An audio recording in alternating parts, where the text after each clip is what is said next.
So good morning, everyone, or good afternoon. My name is Andrew Vink, and I'm the president of the Goldmind project. As you know, we are a volunteer-run organization. We connect Alberta professionals to resources that support the gold mine of talent that exists in Calgary. We provide an environment where professionals help professionals navigate the career and employment landscape.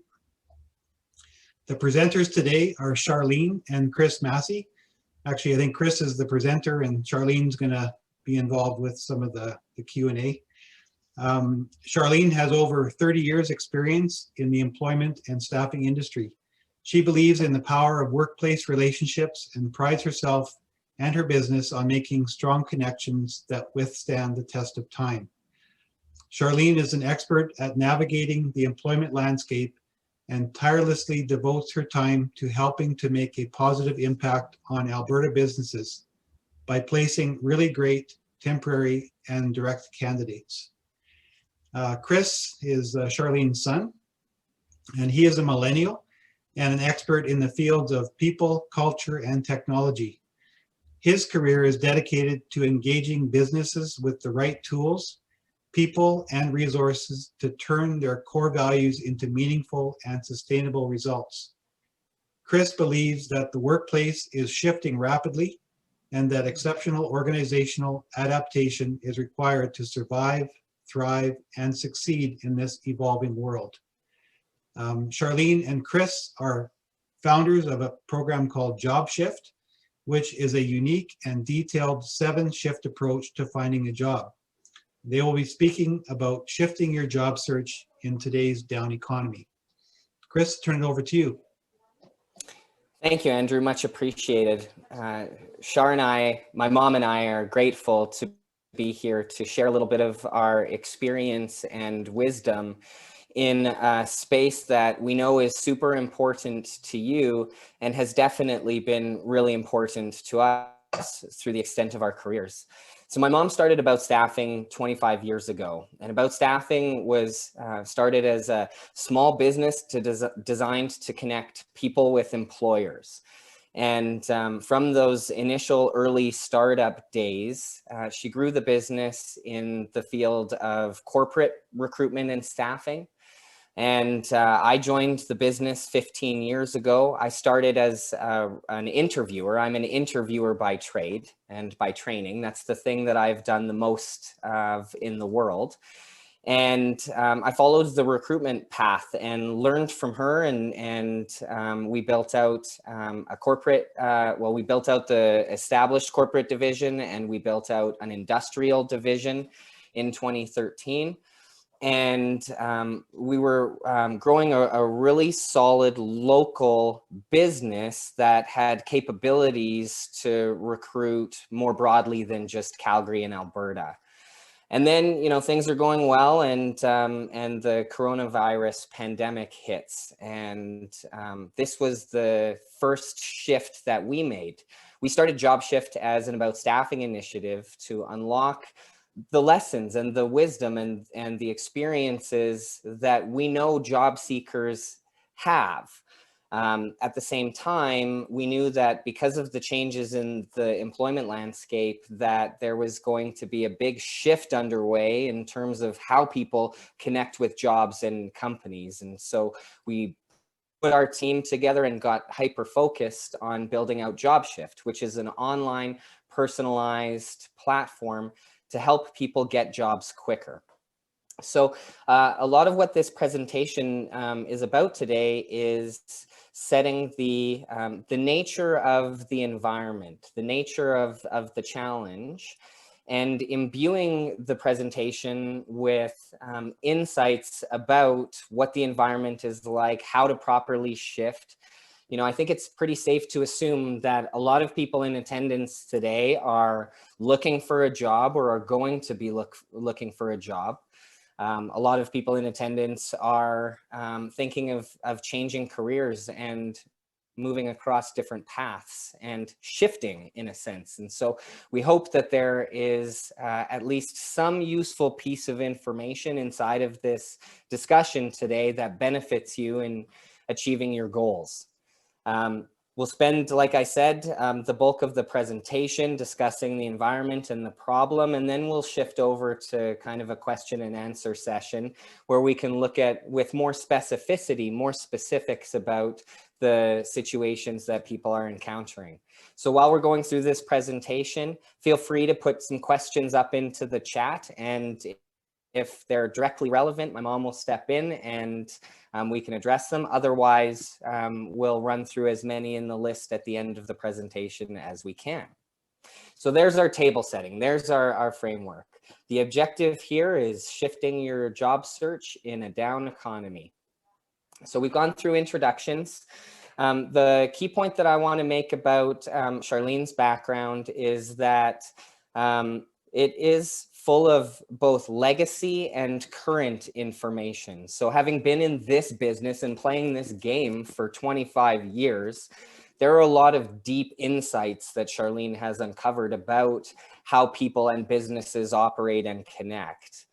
The thing that I want to highlight about me is that, as you heard in Andrew's introduction, my interests are varied, but they generally align in the area of people and businesses and connecting the two of them together. So what we've uncovered in our work together is a true understanding that the core values that we have as individuals and the core values that we have inside of organizations, when those are aligned, great things happen. When they're not aligned, when there's some disconnect between the core values of the person and the business, then there is trouble. So that's just a belief and a philosophy that's going to go through, that's going to flow through some of what we covered today. So let's look at the job market. The unemployment rate currently is hovering around 9%. You know, that's a number that gets thrown around a lot as a key indicator of how easy it is for people to find work.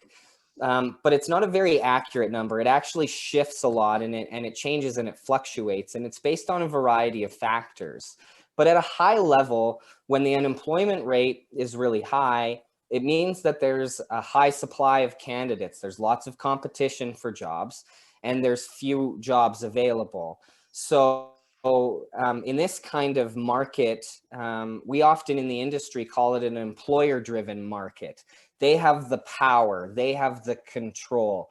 Their one job that they have posted is going to yield hundreds of applicants. And so their mindset is going to be that they have a lot to choose from.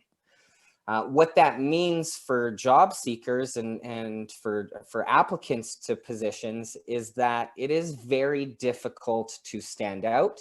It's very difficult to get noticed. And even if you have perfect qualifications, perfect experience for a job, perfect education, whatever the attributes might be, you still don't have a guaranteed chance of even being looked at by either the person or the machine that's receiving the application. So all of this is to say that competition amongst job seekers is really high, and competition for each position is going to be really challenging. Now, I don't pretend that I've just told you something that you don't already know, but it's really important as a foundation because the market changes, it shifts quite regularly. And we don't expect that this market is going to remain as tough or as challenging or as competitive. And particularly in certain sectors, we actually see that the job market is performing differently. So we anticipate that the construction industry is, you know, generally speaking, always going to have some measure of employment activity that can be capitalized on. And we absolutely believe that technology is a word, an idea, a label, and a sector that requires a lot of focus from job seekers going forward. No matter what the job market looks like, it's going to be an important factor in how the job market operates. So what do we know? When you're looking for a job, the main way that you do it, the main vehicle for job hunting, and especially now, is through the internet. Job seekers flood the market, maybe looking for advice or tips or guides or suggestions on the perfect resume, or the best job to transition to from a particular industry, or whatever it might be. People flood the internet looking for help, but the internet doesn't do a really good job of giving that information back. It's very generalized. We also know that the main way that people apply for jobs being digitally, that they're using technology to find a job.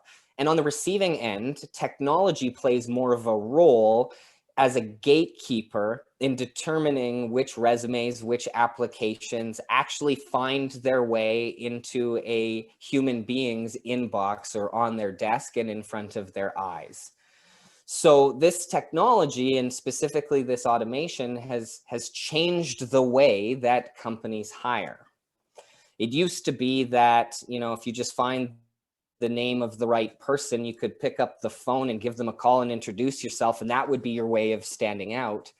But nowadays, technology is blocking a lot of those manual types of activities from even happening. It's very difficult to find out who's in charge of a job, who's the hiring manager for a job.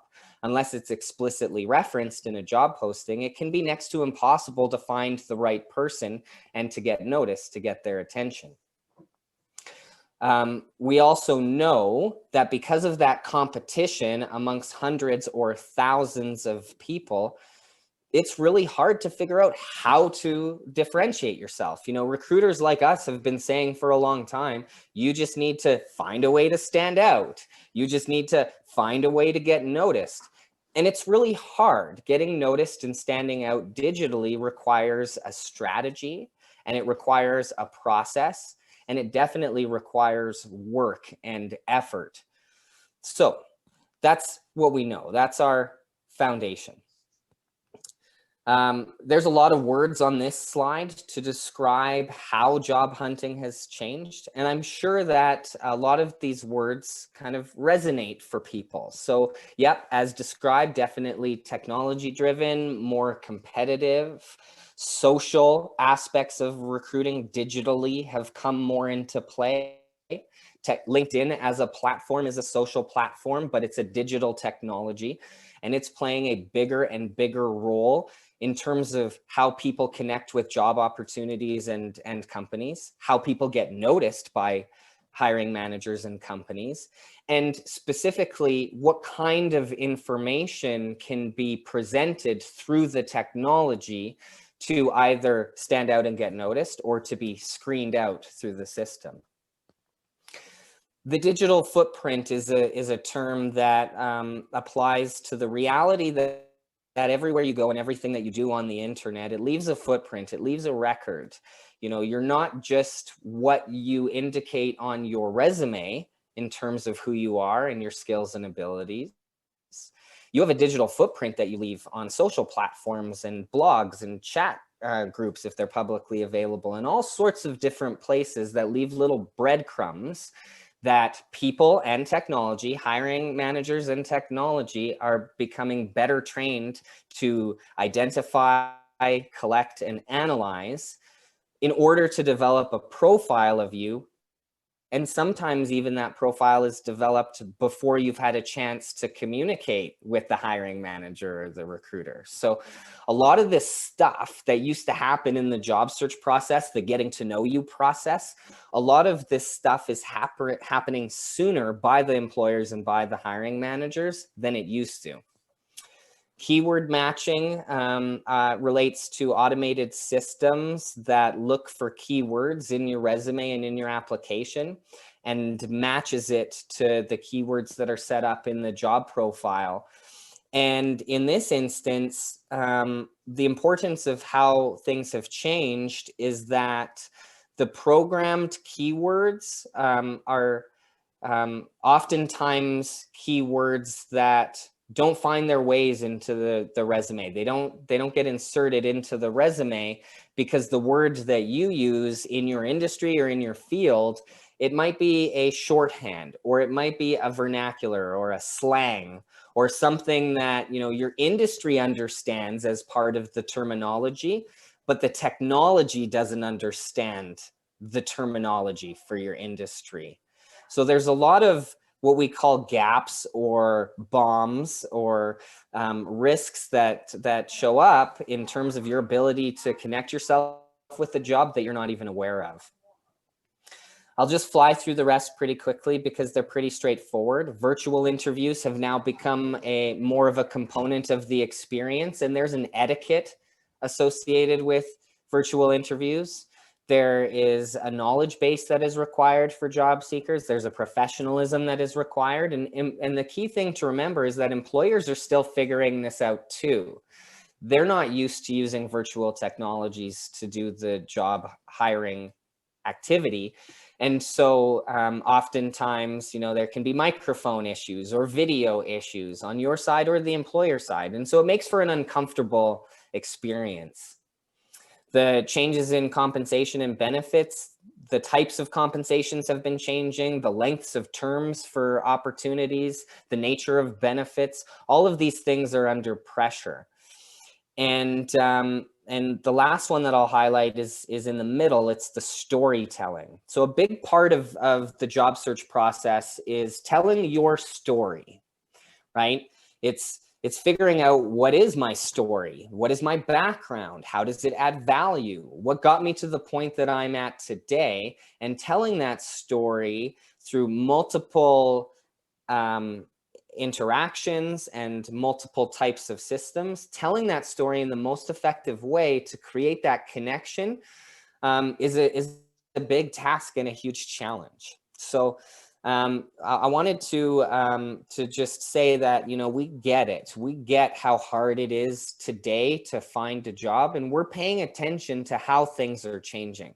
And like most things with technology, it's changing at such a rapid pace that oftentimes the changes occur, and then it's a long time before people figure out that those changes have happened, and you're kind of left in the dust a little bit. So it's our key belief that now more than ever, a successful job search doesn't just require the activities. It doesn't just require the tasks. It requires a strategy and the knowledge of how to get through the systems that are designed to keep you out. So common questions that we encountered over the years about staffing in this area, and definitely over the last year with job search, are, I don't even know where to begin. Now, I've got a resume that I've been working with for a long time, and I think it's good enough, but I don't know. I want to change careers, and I've got the experience that I think is relevant, but I'm sending in all of these resumes and all of these applications, and nobody's getting back to me. How do I customize my resume and my application in such a way that it's going to get me noticed, it's going to stand out, and it's going to indicate that I can do this job and I want to do this job? Why am I not getting interviews? Why am I sending 100 applications out and getting no responses? If I do get a response, why am I not getting any interviews? How do I properly answer those questions? How do I tell my story? How do I properly use the small amount of time that I have available and the communication mechanisms that I have access to through this process? How do I use these things to properly answer interview questions? How do I negotiate a job offer? What kinds of things should I be thinking about? What if the company's all back in the office? So the company that I'm interviewing with, everybody is back in the office, but my lifestyle and circumstances mean that I need to work from home. How do I approach those conversations? How do I come across as being flexible and not demanding, right? So many questions, hundreds of questions, and all of them are personal. And all of them are specific to you and your experience.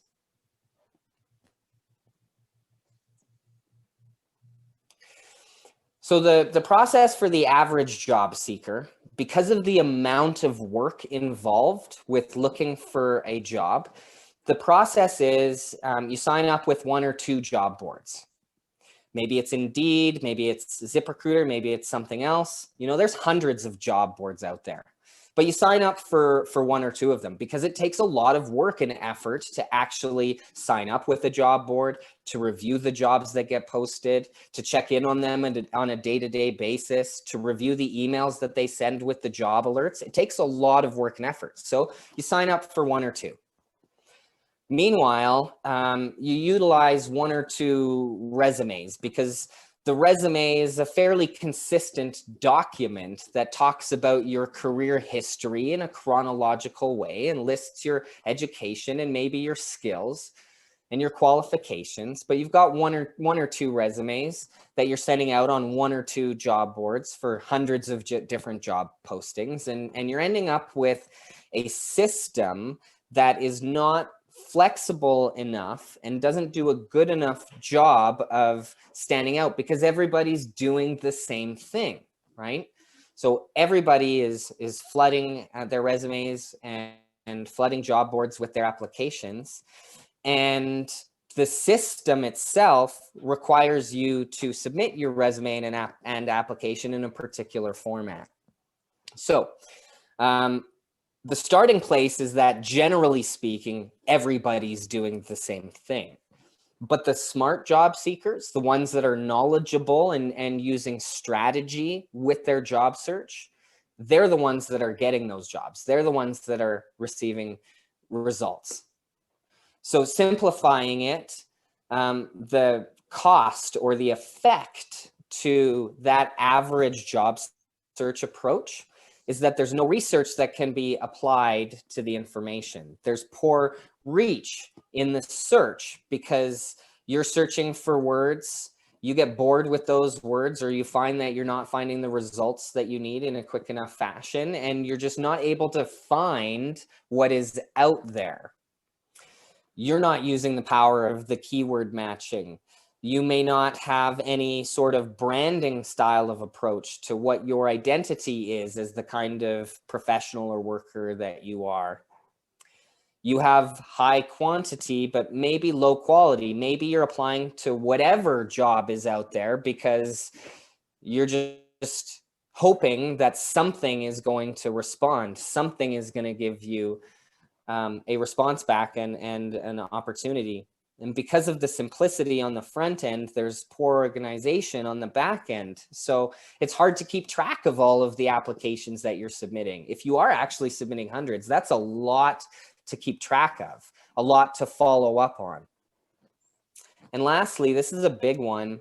Your goal is probably to get a job, but without clarity in a smart way around what that goal shape and size is and looks like, you can't find what you're looking for if you don't know precisely what it is that you're looking for.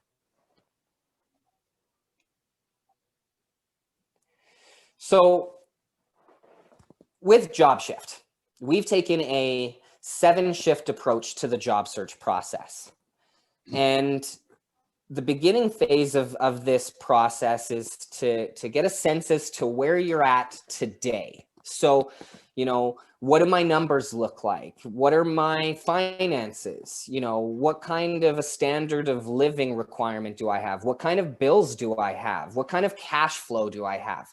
You know, how long do I really have to work with before I need to get a job, before I'm desperate to get a job, versus exploring opportunities that are a better fit for my values, purpose, mission, and vision. Everybody has a different experience there. And some of us, you know, live paycheck to paycheck. And so we need to find a job as quickly as possible. And it doesn't matter if it's the best fit job or the right company, but we need a job.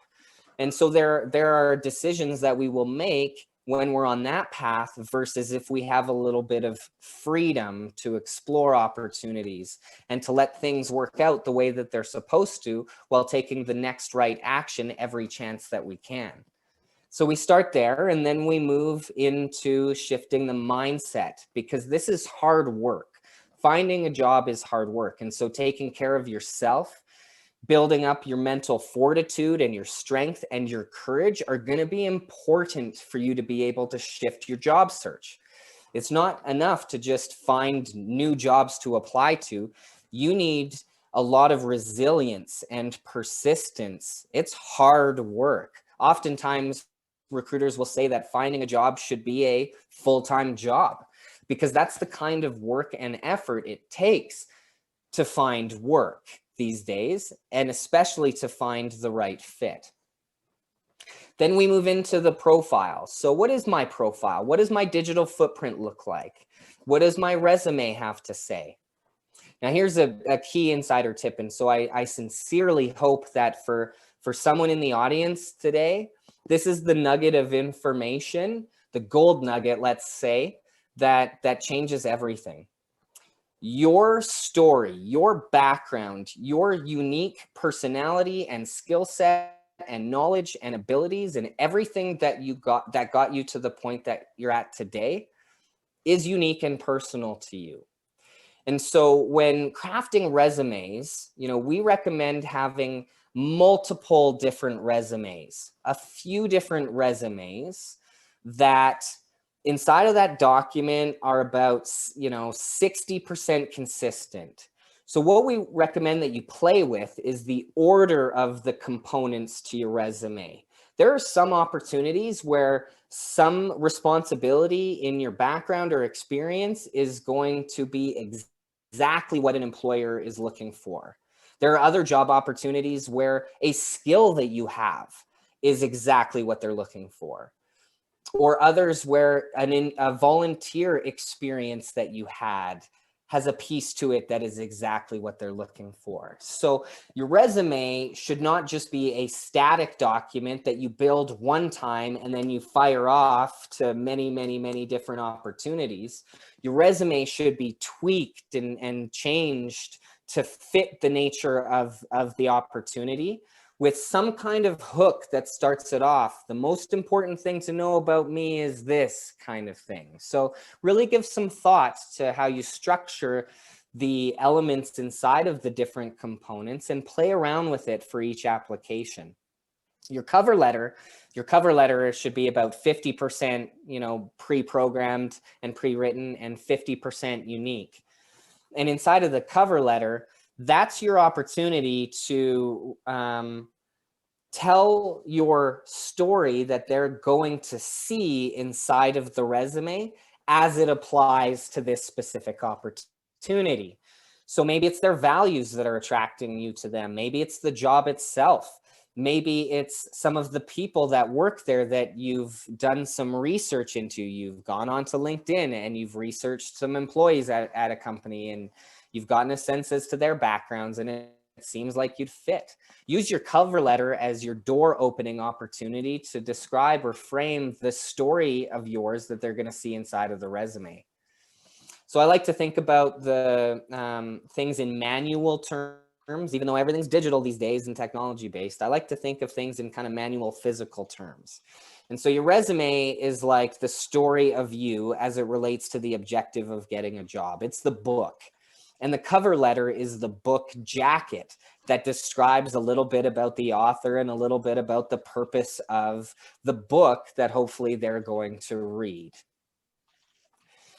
Next, and there's so much more inside of the shifting model around your profile. It's not just the resume and the cover letter, but it's all about that holistic 360-degree view of your profile digitally and in human fashion. Then we get into your job search. And there are many different types of ways, many different paths that you can utilize to finding a job. It's not just job boards.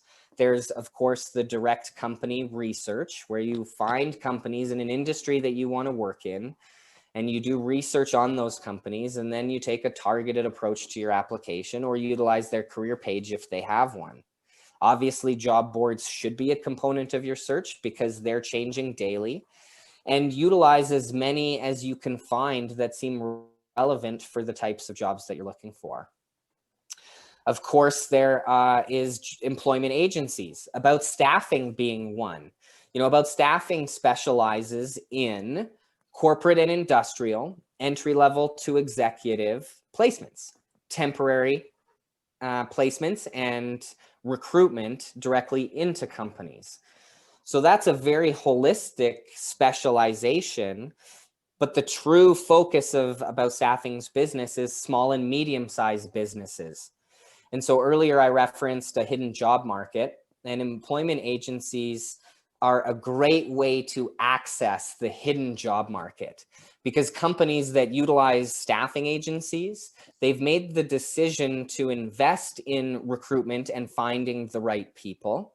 And they don't have the time or the space or the expertise to recruit on their own. So those jobs that they have, they will never hit a company page. They will never hit a job board, but they absolutely exist inside of employment agencies.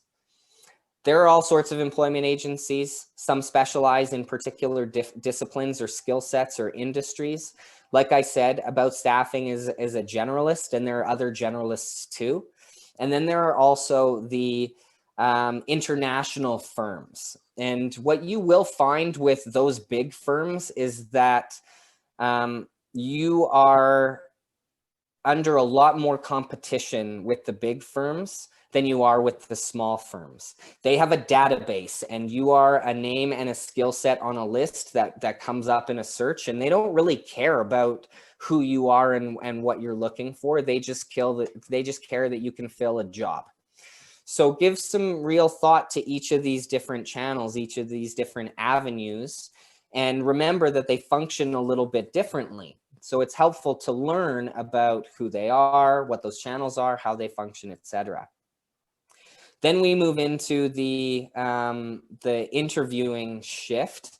And inside of that space, you know, there's so much to learn about. There's virtual interviews, in-person interviews, etiquette, the questions that can be asked. Is it appropriate to ask questions of your own? And are there questions that can lead the employer in the right direction through that conversation with you? You know, there's so much inside of that shift. And we recognize that the challenge for job seekers is that the interview is not a really good proxy to show that you're capable of the job.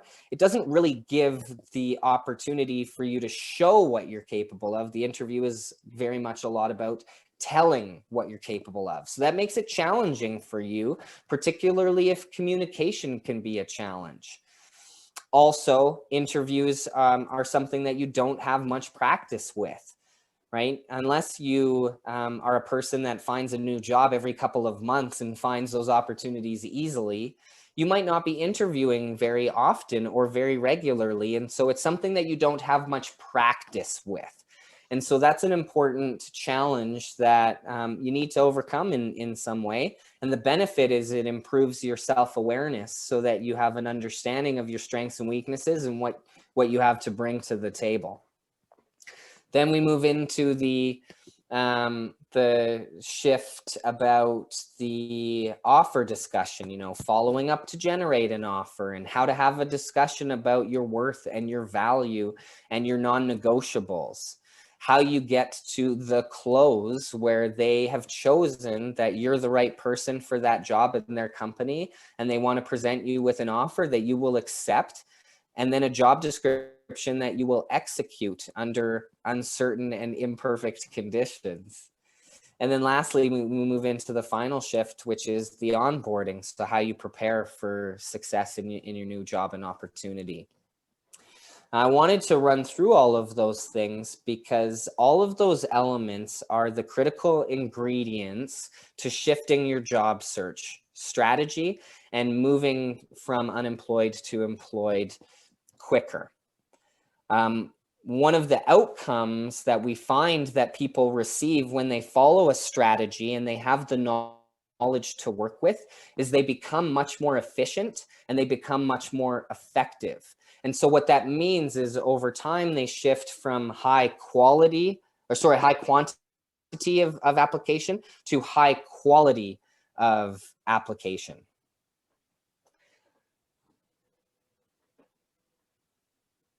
So that's Jobshift in a nutshell. That's a little bit about our experience and our insights around shifting your job search, shifting your future. I covered a lot of information in a very short period of time. And so I just wanted to send it over to Shar and see what blanks you noticed and what you would like to fill in. Sounds great. Thank you, Christopher.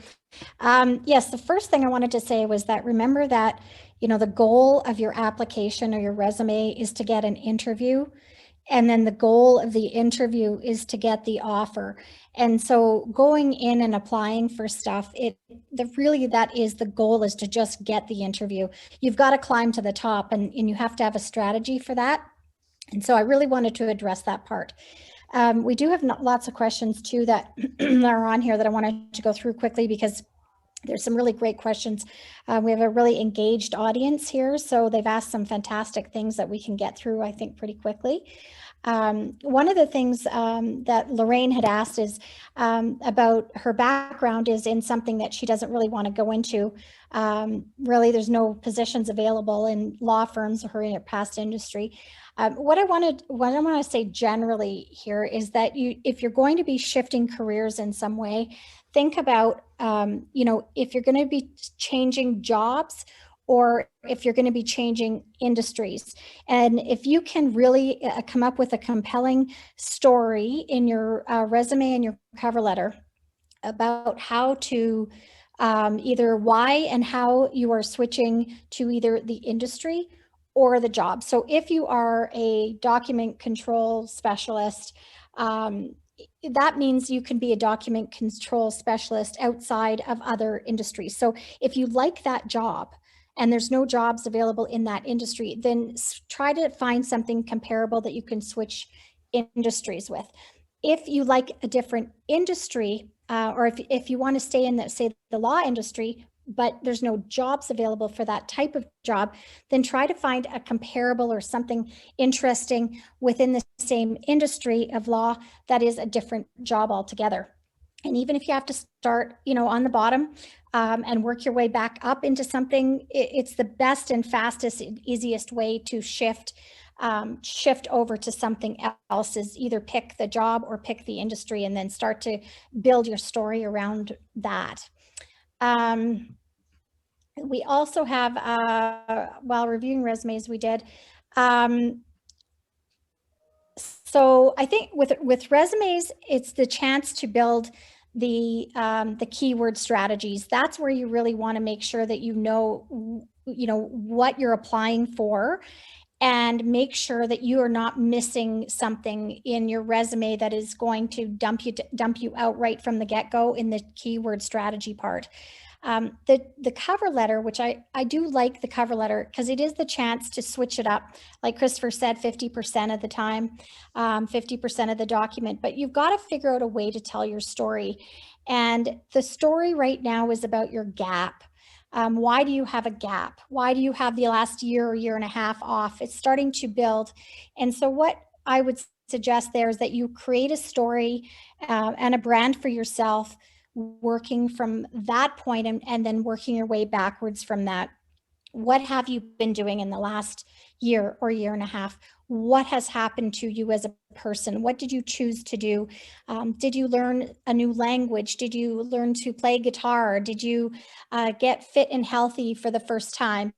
Did you learn to cook or whatever? But start to create a personality around your application that is more than just a job-related personality, because employers are looking for the hard skills on the resume. They really are looking for the hard skills. Can you do the job? Yes or no? And it's not personal. It's just yes or no. But then what you want to do is build on that to say, but I'm also an amazing team member. I'm also a good person. I'm also interested in this industry or this job. And look at all these cool things I've done and why I'm looking for work now. And try to find something that is compelling about your story that maybe is about the last year, and then work your way backwards from there. I think that's going to be really important. There was some questions about social profiles here, and yes, just a very simple, the employers are looking at it. They're looking at your Facebook. They are looking at your LinkedIn probably first. They are Googling you. So if you haven't Googled yourself yet, I think you need to do that and see what pops up first. It's amazing what the employers can find about you, even just by a quick Google, and just make sure that it's clean and it is the portrayal of what you want it to be. We have some interesting stories about candidates who didn't get the jobs because they had an interesting something posted somewhere in their history and didn't even realize that it was there, and they had to change it very quickly or they weren't going to get a job anywhere. So I would suggest that you need to think about what that brand is for you and what it is that you want to portray. And if you think that your personal life is different than your work life, this isn't the time to actually determine that. It is all blended right now and it is all one. And so the employers are going to see it. So you need to do a really good job of trying to merge those into one and tell your story clearly there, based on what you were trying to get for a job, because they are seeing it. Let's see here what else I have.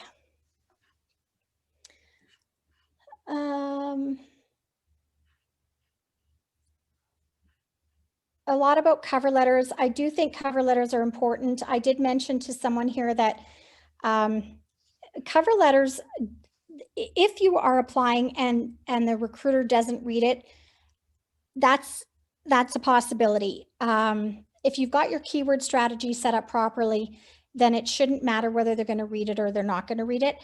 But in the case where the recruiter or the hiring authority loves the cover letters and you don't have one or you don't have a compelling one, that's where you're going to knock yourself out of the game. So you don't know when you're putting in your application whether or not that person reading it or that computer system, the technology is reading it. And so if they've asked for it, for sure have it. I suggest putting it in anyway, just in case you happen to have that old school recruiter who does love to read every word of it. And it might just get you to the top of the pile in that particular case, because some people might not bother with it. And if they don't bother and you have, then that's where you might actually jump to the top of the pile again. Yeah, it's definitely one of those examples where it's better to have it and not need it than to need it and not have it. Absolutely. I mean, we've had recruiters over the years, right, Christopher, that have had, I mean, some of our recruiters don't care and don't read them. And some of our recruiters do care and read them. And even in our own little local company, it is a personal preference to choose them. And some of our clients want to see them as well. They say, I would like to see that person's resume and cover letter. And some say, don't even send me the resume, just send me the profile of the person. And so everybody is a little bit different, just like every applicant is a little bit different. Every recruiter or hiring authority is also a little bit different. So that's why I would say just do it. And, you know, it's not a waste of your time because it might actually, you know, put you to the top of the pile again. And I do have an opinion about the dates and the 10 years and the 5 years discussion going on in the chat. I think that, you know, I don't think that people are really being discriminated against anymore based on years or ages. I think we're past all of that. I think it's now about, can you do the job or can't? And then are you able to adapt to the new workplace and the new workforce, whatever that looks like, whether it's virtual or whether it's in an office or part-time or hybrid. I don't think that people are really discriminating. Oh, I only want 10 years or 15 years. The interviews now are done virtually. So I just don't think, you know, what are you trying to hide? That you've got 30 years of experience? I think you need to embrace it instead. I think that they're going to find out anyway. So I think you should go ahead and put it on there. If you can say, I'm bringing all this to the table and here's why you should hire me, because I'm bringing all this to the table and I can do this much more for you. And I'm asking, you know, for the same wage and whatever benefits and whatnot that you're offering. So why not look at someone who is, you know, mature or someone who is whatever it might be. I don't believe in discriminating against age anymore. I think that's out the window now. So I would put it on there because they're going to find out in your first 5 seconds of your virtual interview anyway. So I just don't see a problem with it. Let's see here if I've got something else. There is just one thing that I would add to the age question, which is that I do believe that there is an assumption that often gets made inside of the mind of hiring managers that if someone that is overqualified for a role applies for that role, the assumption that is made is that that person is just looking for any job and is probably going to be bored or not interested in the lower level job for the long term. And so if you are applying for a job that you are overqualified for, it makes sense to include in the cover letter or in the objective of the resume why it is that you're applying for this particular position and address it off the hop. Yeah. I love the stories that say, I want to work for you because I saw you on CTV and flattery works. That's just a personal thing. But if you can figure it out that you are who you are talking to in your cover letter and say, oh man, I grew up, in Calgary, and I remember going to, the zoo. And I loved when I was walking with my parents and holding their hands and walking past the monkeys, and you're applying for a position with the zoo. That's the kind of thing that I would be looking for, right? Is something that is going to be very relative and personal to that particular organization or person or company, so that you can offer them a little bit of a story or flattery or whatever you want to call it, but a good compelling reason as to why, you're applying for that particular company or job there. I think that's really important. I have a question here about, is it important to have LinkedIn account? And it is. I'll tell you why. There's two reasons why. One is that there are a lot of jobs and postings that do go up on LinkedIn, and there are a lot of recruiters that use LinkedIn to go find people.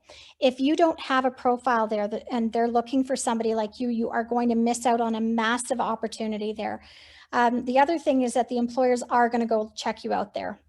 So they are definitely going to go to LinkedIn. They are probably going to Google, and they're probably going to go to Facebook. So those would be my top three that I would suggest that you go to. I mean, Twitter, sure, whatever. I mean, that's all personal opinions, but I think you could definitely go to LinkedIn as the number one, and create a profile. And even if it's just a baseline profile, I know at jobshift.com, somebody asked for the website, it is jobshift.com.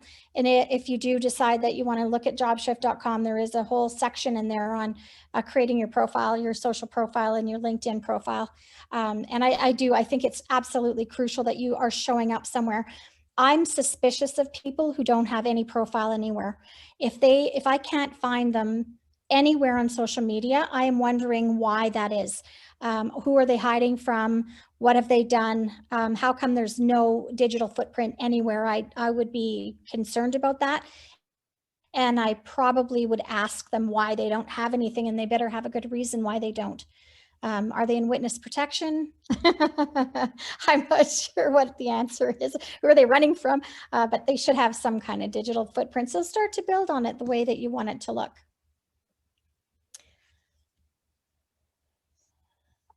Compelling cover letter.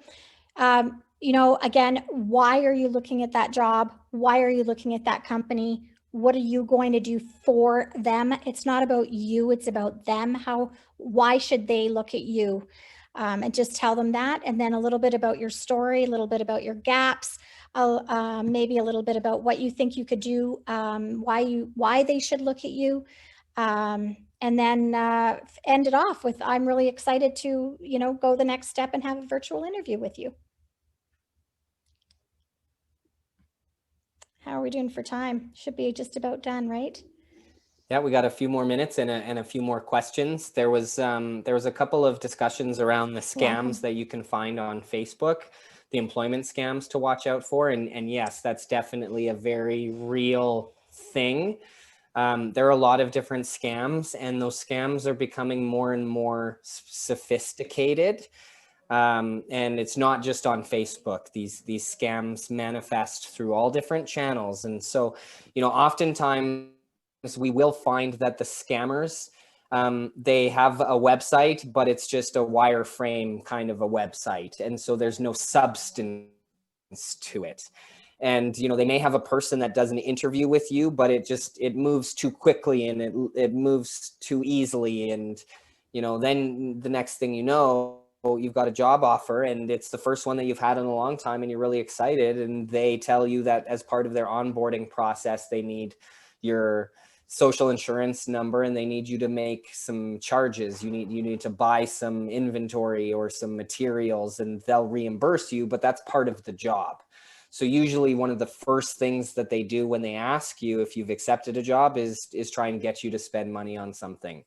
At the same time, it's pretty easy once you know that there are scams out there. Once your brain clicks in with that reality, once you know that those scams exist, it's easier to spot them right from the posting. There's always some kind of detail or inconsistency that is just off.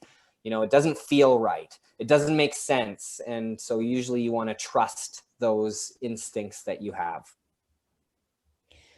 Yeah, I completely agree. We do have a whole section on scams actually in jobshift.com as well, just because we know that it's a big deal.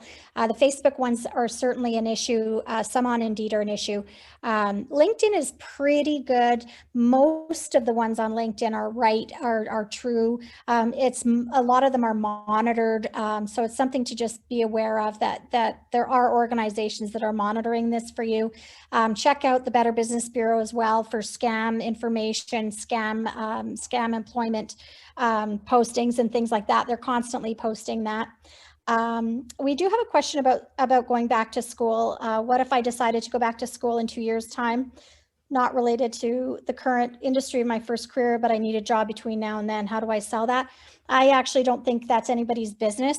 If you decide to do something in 2 years from now, that's 2 years from now. I think if you're ready for work today, then that should be your goal, is getting work today, and things might change for you. So I'm not sure that you need to be making, your career direction based on what may happen or what you're hoping might happen in a couple of years from now. You may get into a job that you love.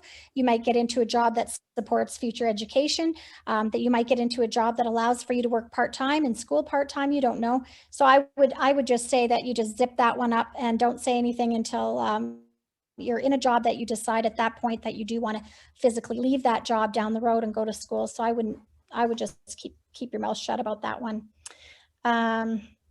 Agreed. If you're not available for 2 months, how soon do you think you should start applying for roles? Well, everything is happening fast. And that's been another mention here. Things are happening at lightning speed. So, I mean, if you're not ready to go, then you probably shouldn't be applying, because if you are chosen and then you get there and you get the interview and you say, I can't start for a couple of months, they're going to be ticked off. So I would, maybe just make sure that you're giving yourself enough time, maybe 4 weeks, to start searching so that you can apply, interview, and then potentially, if you were working, they would have expected you to give 2 weeks notice. So I would say maybe about a month would do it. 2 months might be too early. 4 weeks is probably about right. And you may or may not get something right away, depends on what you're looking for. But, I would say don't do it at 2 months if you're not ready to go to work, if you have an offer. Yeah, I'm going to just piggyback on that. Most businesses are small and medium-sized businesses, and therefore most employers are small and medium-sized employers. And so when they post a job, it's because they have a real job that needs to be filled now.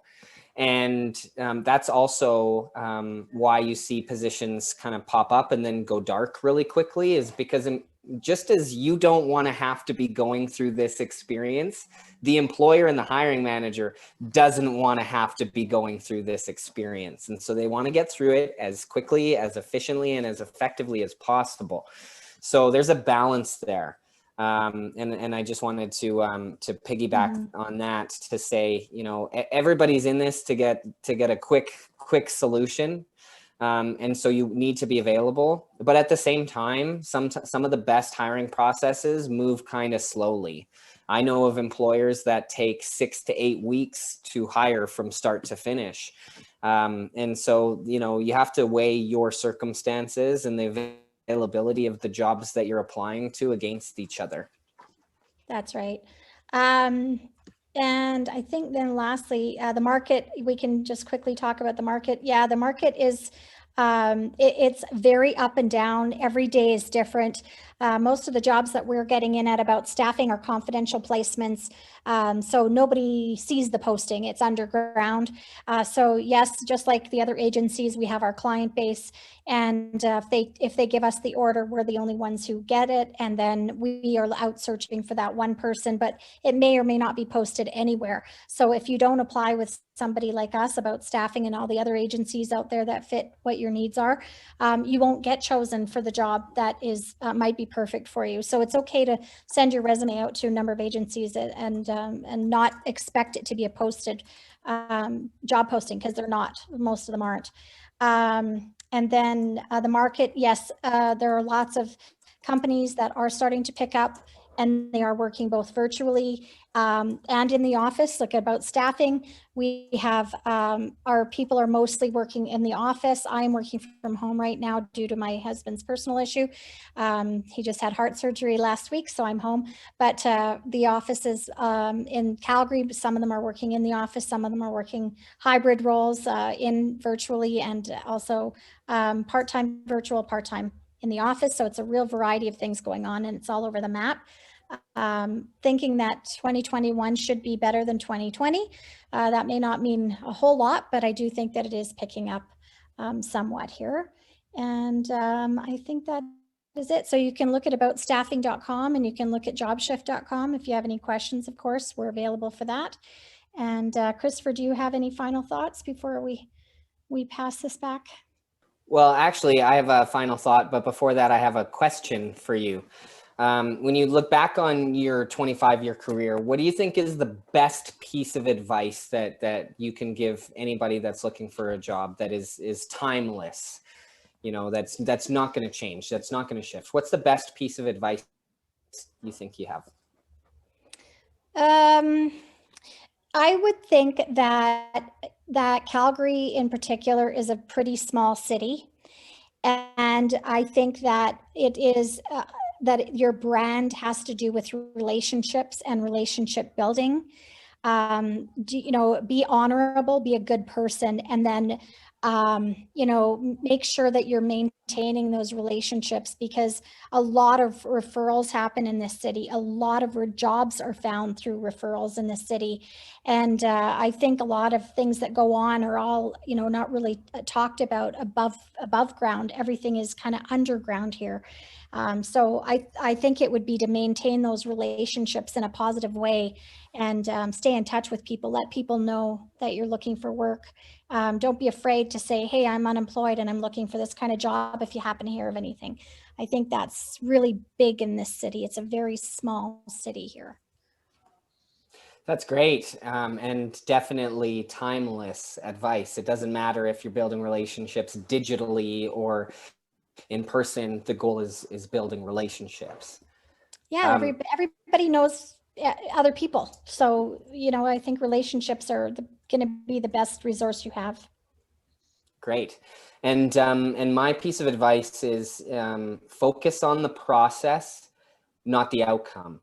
Oftentimes we can get distracted by wanting to get a job and getting that job and the best job. But if we focus on the process, the tasks and the steps that are involved in those processes, and put our energy and our attention there, positive outcomes manifest. They become reality. So put your attention to what you have control over, and leave the rest to the universe. Well, great. Thank you so much, Chris and Sharlene. This has been another great webinar. It always feels like drinking from a fire hose a lot of times.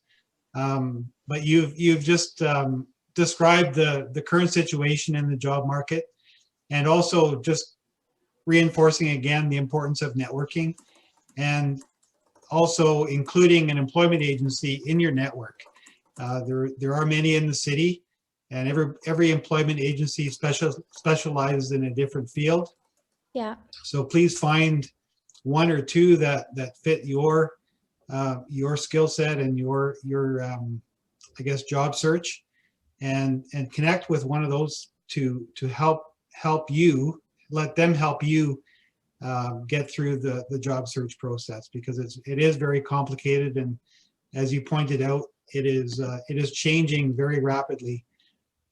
So thank you very much for your time today. Thank you to all the attendees that participated in this webinar. It has been recorded, and I will be sending out a link to the recording along with contact information for Sharlene and Chris, and information about a link to the job search or Jobshift website, and a copy of their presentation slides as well. So thank you very much for being here today.